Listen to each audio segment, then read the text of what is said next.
News Kannada ವಾಹಿನಿಗೆ ಸ್ವಾಗತ.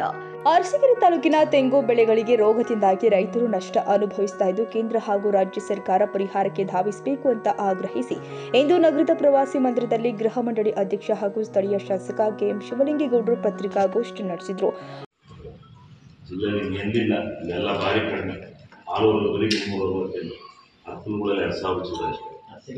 ಅರಸೀಕೆರೆ 56 ಚಂದ್ರಪಟ್ಟಣ ನಾವೇ ಫಸ್ಟ್ ನಾವೇ ಹೋರಾಟಕ್ಕೆ ಕೈ ಹಾಕಿ ನಮ್ಮ ತಾಲೂಕಿಗೆ ಎಷ್ಟು ಬೇಕಾದ್ರೆ ಸರ್ ಅನುದಾನ ನಿಮ್ಮ ಒಂದು 2-3 ಕೋಟಿ ಎಷ್ಟು ಬೇಕಾದ್ರೆ 31 ಒಂದು ತಾಲೂಕಿಗೆ 31 ಕೋಟಿ ಇದ್ರೆ ಚಂದ್ರಪಟ್ಟಣಕ್ಕೆ ಒಂದು 20-25 ಕೋಟಿ 50 ಒಂದು ನಮ್ಮ ತಾಲೂಕಿಗೆ ಒಂದು 50-60 ನಮ್ಮ ಜಿಲ್ಲೆಗೆ ಒಂದು 50-60 ಕೋಟಿ ಕೊಟ್ಟರೆ ನಮ್ಮ ಜಿಲ್ಲೆನ ಕಾಪಾಡ್ತೀವಿ. ಇದೇನು ದೊಡ್ಡದಲ್ಲ ಸರ್ಕಾರ, ದೊಡ್ಡದಲ್ಲ. 50-60 ಕೋಟಿ ಈ ಮರನ ಉಳಿಸಕ್ಕೆ ಕೊಡುವಂಥದ್ದು ಇದೇನು ದೊಡ್ಡದಲ್ಲ. ಸರ್ಕಾರದ ಶ್ರೇಣಿನ ಇದ್ರ ಬಗ್ಗೆ ಪೂರ್ಣ ಮಾಹಿತಿಯೊಂದಿಗೆ ಹೋರಾಟಕ್ಕೆ ನಾನಂತೂ ನಮ್ಮ ಇದು ರೈತರು ಹೆದರಬೇಡದು, ಧೈರ್ಯವಾಗಿರಲಿ. ಈಗೇನು ಈ ಹುಳುಗಳು ಇದೆಲ್ಲ ಬಂದಿದ್ದಾವೆ, ಈ ಕಾಂಡ ರೋಗಕ್ಕೆ ಅವ್ರದ್ದೇ ರೈತರದೇ ಕೆಲಸ. ಸುಮ್ಮನೆ ಕೂತ್ಕೊಂಡ್ರೆ ಆಗ್ತಲ್ಲ ರೈತರು, ನೀವು ಸುಮ್ಮನೆ ಕೂತ್ಕೊಂಡ್ರೆ ಆಗ್ತಲ್ಲ. ನಿಮಗೂ ನಾನು ಎಚ್ಚರಿಕೆ ಕೊಡ್ತೀನಿ, ನೀವು ಯಾರು ತೋಟದಲ್ಲಿ ಮರ ಕಾಂಡ ರೋಗ ಬಂದಿದೆ ಅಂತ ಪತ್ತೆ ಹಚ್ತೀರಿ, ಅವತ್ತೇ ತಗೊಂಡೋಗಿ ಅದು ಏನೇನು ಬೇವಿಂದು ಎಂತೆಂಥದ್ದು ಏನು ಹಾಕ್ಬೇಕು, ನಿಮ್ಮ ಹತ್ರ ಇಲ್ಲದೆ ಇದ್ರೆ ಅವನೇ ಕೊಂಡ್ಕೊಂಬರ್ಲಿ. ಗೊತ್ತಾಯ್ತಾ? ನಮಗೆ ಅದು ಗೊತ್ತಿಲ್ಲ. ನೀವು ಹೋಗಿ ಈಗ ಈ ಕಾಂಡ ರೋಗಕ್ಕೆ ನೀವು ಮಾಡಬೇಕು. ನಿಮ್ಗೆ ಯಾವ್ಯಾವಕ್ಕೆ ಏನೇನು ಬೇಕು, ಪಟಾಸ್ ಹಾಕೋದ್ರಿಂದ ಪಟಾಸ್ ಕೊಡಲೇಬೇಕು. ಪಟಾಸ್ ಕೊಡದೇ ಇದ್ರೆ ಎಣ್ಣೆ ಸ್ಪ್ರೇ ಮಾಡು, ಮರಕ್ಕೆ ಬೇವಿನ ಎಣ್ಣೆ ಸ್ಪ್ರೇ ಮಾಡು. ಇದೆಲ್ಲವೂ ಮಾರ್ಗಸೂಚಿ. ಇವು ಮಾಡಿದ್ರೆ ತೆಂಗಿನ ಗಿಡ ಬರ್ತದೆ ಸಾಧ್ಯ, ತೆಂಗಿನ ಮರ ಬರ್ತದೆ ಸಾಧ್ಯ. ಮತ್ತೆ ಎಲ್ಲಕ್ಕಿಂತ ಅತಿ ಹೆಚ್ಚಿನ ಕೆಟ್ಟ ರೋಗ ಅಂದ್ರೆ ಕಾಂಡ ಸೋರ್ತಕ್ಕಂಥ ರೋಗ. ಇವತ್ತು ನಮ್ಮ ತೋಟದಲ್ಲಿ ಇಲ್ಲೇ ತೋರಿಸ್ಬೋದು ಎಷ್ಟು ಎಂಥ ಮರ ಮೇಲ್ಗಡೆ ಹೋಗ್ಬಿಟ್ಟು ಇಷ್ಟು ದಪ್ಪ ಇದೆ ಸುಳಿ ಕಾಂಡ ಸೋರು. ಆ ಕಾಂಡ ಸೋರೋದು ಒಂದು ಆ ರೋಗವನ್ನ ಇವತ್ತು ತಡೆಗಟ್ಟಬೇಕಾದ್ರೆ ಅದಕ್ಕೂ ಒಂದು ಇಂಜೆಕ್ಷನ್. ಎಂಥದ್ರ ಹೆಸರು ಹೇಳ್ರಿ ಜೋರಾಗೆ. ಎಕ್ಸೋಕಾನಲ್ ಅಂತ ಹೇಳಿ ನೀರಿನ ಜೊತೆ ಬೆರೆಸಿ ಅದನ್ನ ಇದು ಮಾಡಬೇಕು. ಅದಕ್ಕೂ ಸಮರೋಪಾದಿನಲ್ಲಿ ಮಾಡಬೇಕು. ಅದನ್ನ ಸಮರೋಪಾದಿನಲ್ಲಿ ಮಾಡ್ಬೇಕಾದ್ರೂ ಅದಕ್ಕೂ ಹಣ ಬೇಕು. ಇವೆಲ್ಲ ನಾವು ತೆಂಗನ್ನ ಉಳಿಸ್ಕೋಬೇಕಾದ್ರೆ ಇವಕ್ಕೆಲ್ಲ ಇವು ಎಷ್ಟು 5 ರೋಗಗಳಿದ್ದಾವೆ. ತೆಂಗಿನ ಬೆಳೆಗೆ 4 ರೋಗ ಇದೆ: ಕಪ್ಪು ತಲೆ ಹುಳ, ಬಿಳಿ ನೊಣ, ಕಾಂಡ ಸೋರೋದು, ಅಣಬೆ ರೋಗ. ಇವೆಷ್ಟಿದ್ದಾವೆ. ಇಷ್ಟು ರೋಗಗಳನ್ನ ಈಗ ತಡೆಗಟ್ಟೋದಕ್ಕೆ ವಿಜ್ಞಾನಿಗಳು ಮಾರ್ಗೋಪಾಯಗಳನ್ನು ಕಂಡುಹಿಡಿದಿದ್ದಾರೆ. ಇದು ಅರಸೀಕೆರೆನಲ್ಲಿ ಒಂದು ತೆಂಗು ಬೆಳೆಯತಕ್ಕಂಥ ಎಲ್ಲಾ ಪ್ರದೇಶಗಳಿಗೆ ನಾವು ಓಡಿಸಿದ್ವಿ ಅವ ಹುಳುಗಳನ್ನ. ಅವಾಗಿ ಮತ್ತೆ ಅಲ್ಲಿ ತಿಪ್ಟೂರಲ್ಲಿ ಉತ್ಪತ್ತಿ ಆದ. ತಿಪ್ಟೂರಲ್ಲಿ ಓಡಿಸಿದ್ರೆ ಅರಸೀಕೆರೆ. ಇವು ಗಾಳಿಯಲ್ಲಿ ಸಂಚಾರ ಮಾಡ್ತಕ್ಕಂಥ ಕ್ರಿಮಿಗಳು. ಇವಕ್ಕೆ ಯಾರು ತಡೆ ಇಲ್ಲ.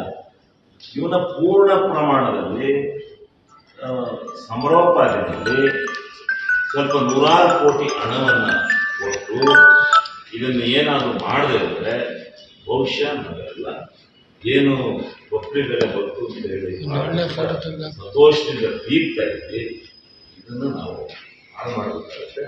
ಅದಕ್ಕೆ ಈ ಎಲ್ಲ ಪರಿಹಾರಗಳನ್ನ ಕಂಡುಹಿಡಿಯೋಕ್ಕೋಸ್ಕರ 6ನೇ ತಾರೀಕು 26ನೇ ತಾರೀಕು ಮುಖ್ಯಮಂತ್ರಿಗಳು ಇಲ್ಲೇ ಬರ್ತಾ ಇದ್ದಾರೆ. ಬಂದ ತಕ್ಷಣ ಅವ್ರಿಗೆ ಹೇಳಿ ಅವ್ರಿಗೆ ಇದನ್ನ ಅಲ್ಲಿ ಒಂದು ಮನವಿ ಕೊಟ್ಟು ಸ್ವಲ್ಪ ತಿಳಿಯಂಗೆ. ನಾನು ಈ ಸರಿ ಅಸೆಂಬ್ಲಿಲಿ ದೊಡ್ಡ ಗಲಾಟೆ ಮಾಡ್ತೀನಿ, ಅದರಲ್ಲೇನೆ 2ನೇ ಮಾತಿನಿ. ದೊಡ್ಡ ಗಲಾಟೆ ಮಾಡಿ ಸರ್ಕಾರ ಏನಾದರೂ ಒಂದು ಅನೌನ್ಸ್ ಮಾಡಬೇಕು. ಇದಕ್ಕೆ ಇಷ್ಟು ಕೋಟಿಗಟ್ಟಲೆ ಬೇಕು ಹಣ, ಇದೆಲ್ಲ ಲಕ್ಷಗಟ್ಟಲೆ ಆಗಲ್ಲ. ಇದು ಸಮರೋಪಾದಿ ನಡೀಬೇಕು. ಏನೊಂದು ಒಂದು ಸ್ವಲ್ಪ ಕೋಟ್ಯಾಂತರ ರೂಪಾಯಿ ದುಡ್ಡು ಖರ್ಚು ಮಾಡಿಬಿಟ್ರೆ ನಾವು ತೆಂಗಿನ ಮರವನ್ನು ಉಳಿಸ್ಬೇಕು. ಅದಕ್ಕೆ ಮುಖ್ಯಮಂತ್ರಿಗಳು ಇಲ್ಲಿ ಬರ್ತಾ ಇದ್ದಾರೆ. ಒಂದು ಮೆಮೊರಂಡಮ್ ತಯಾರು ಮಾಡ್ತಾರೆ. ಒಟ್ಟು ಈ ಒಂದು ರೋಗ ತೆಂಗಿನ ಇದಕ್ಕೆ ಬಂದಿರತಕ್ಕಂಥ ರೋಗಗಳನ್ನು ತಡೆದು ನೀವು ಸ್ವಲ್ಪ ಇದು ಇರಲಿ. ಅವತ್ತು ಮುಖ್ಯಮಂತ್ರಿಗಳು ತೋರಿಸ್ತೀವಿ ಸ್ವಲ್ಪ ಹೈಲೈಟ್ ಮಾಡಿದ್ರೆ ಈಗ ನಮ್ಮ ಟಿವಿ ಕೇರಳದಿಂದ ಕೇಂದ್ರೀಯ ತೆಂಗು ಸಂಶೋಧನಾ ಕೇಂದ್ರದಿಂದ CPCRI ಸಂಸ್ಥೆಯಿಂದ ನಿನ್ನೆ ದಿವಸ ಬಂದು ಇಲ್ಲೆಲ್ಲ ನೋಡ್ಕೊಳ್ಳಿ. ಅವರು ಒಂದು ವರದಿಯನ್ನು ಸರ್ಕಾರಕ್ಕೆ, ಕೇಂದ್ರ ಸರ್ಕಾರಕ್ಕೆ ಮತ್ತು ರಾಜ್ಯ ಸರ್ಕಾರಕ್ಕೆ ನಾವು ತಿಳಿಸ್ತೀವಿ ಅಂತ ಹೇಳಿ ಹೋಗಿದ್ದಾರೆ. ಇದಕ್ಕೆ ಕೇಂದ್ರ ಮತ್ತು ರಾಜ್ಯ ಎರಡೂ ಮನಸ್ಸು ಮಾಡಿ ಒಂದು ಸಮರೋಪಾದಿ ಈ ಕಾರ್ಯನ ಮಾಡದೇ ಇದ್ರೆ ಈ ನಾಡಿನಲ್ಲಿ ತೆಂಗು ಉಳಿದೆ. ಇದು ಕಾಮಧೇನು ಕಲ್ಪವೃಕ್ಷ. ತೆಂಗು ಬರೀ ಕೊಬ್ಬರಿ ಕೊಡ್ತಕ್ಕಂಥದ್ದಲ್ಲ, ತೆಂಗಿನ ನಾರು ಕೊಡುತ್ತೆ.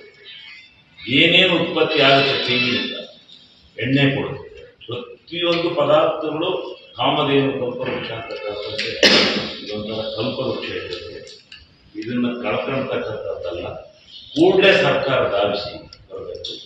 ಇವತ್ತೇ ನಾನು ಹಾರ್ಟಿಕಲ್ಚರ್ ಮಿನಿಸ್ಟರ್ ಮಾತಾಡ್ತೀನಿ, ಎಲ್ಲರ ಹತ್ರ ಮಾತಾಡ್ತೀನಿ. 26ನೇ ತಾರೀಕು ಸಭೆಯಲ್ಲಿ ಮುಖ್ಯಮಂತ್ರಿಗಳ ಗಮನವನ್ನು ಸೆಳೆಯುತ್ತೇನೆ. ಅದಾದ ಮೇಲೆ ಸದನದಲ್ಲಿ ಈಗ 11ನೇ ತಾರೀಕು ಫಿಕ್ಸ್ ಮಾಡಿದರೆ ಸದನದಲ್ಲೂ ಕೂಡ ಹೋಗೋದು ಎದುರಿಸಿ ಹಿಂದೆ ಕೊಬ್ಬರಿ ಬೆಲೆಗೆ ಸ್ವಲ್ಪ ಸಬ್ಸಿಡಿನ ಕೊಡುವಂಥ, ಬೆಂಬಲ ಬೆಲೆ ಕೊಡುವಂಥ ಕೆಲಸ ಮಾಡಿದ್ದಾರೆ. ಇವತ್ತು ಈ ತಳಿಯನ್ನು ಉಳಿಸಿದ್ದಾರೆ. ನಮ್ಮ ಸನಾತನ ಕಾಲದಿಂದ ಬಂದಿರತಕ್ಕಂಥ ಈ ಒಂದು ಅದ್ಭುತವಾದಂಥ ರೈತರ ಸಂಕಷ್ಟಕ್ಕೆ ನಮ್ಮ ರಾಜ್ಯ ಸರ್ಕಾರಕ್ಕೆ ಆದಾಯ ತಂದುಕೊಡ್ತಕ್ಕಂಥ ಒಂದು ಉತ್ತಮವಾದ ವಾಣಿಜ್ಯ ಬೆಳೆ. ಈ ಬೆಳೆಯನ್ನು ನಾವು ಉಳಿಸ್ಕೋಬೇಕಾಗಿದೆ. ಇದಕ್ಕೆ ಹೋರಾಟ ಎಲ್ಲಿ ಬೇಕಾದರೂ ಜಾಥಾ ಹೋಗಬೇಕಾಗುತ್ತೆ, ಎಲ್ಲಿ ಬೇಕಾದರೂ ಇಲ್ಲಿಂದ ರೈತರನ್ನೆಲ್ಲ ಬಿಟ್ಕೊಂಡು ಹೋಗ್ತೇವೆ.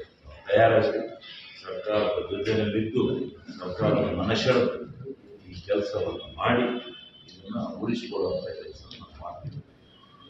ಡಿಸ್ಟ್ರಿಕ್ಟ್ ಹಾರ್ಟಿಕಲ್ಚರ್ ರಾಜ್ಯ ಮಟ್ಟದ ಇವ್ರ ಹತ್ರ ಎಲ್ಲ ಮಾತಾಡ್ತೀವಿ. ಎಲ್ಲ ರಿಪೋರ್ಟ್ ತಯಾರು ಮಾಡಿ ಮುಖ್ಯಮಂತ್ರಿ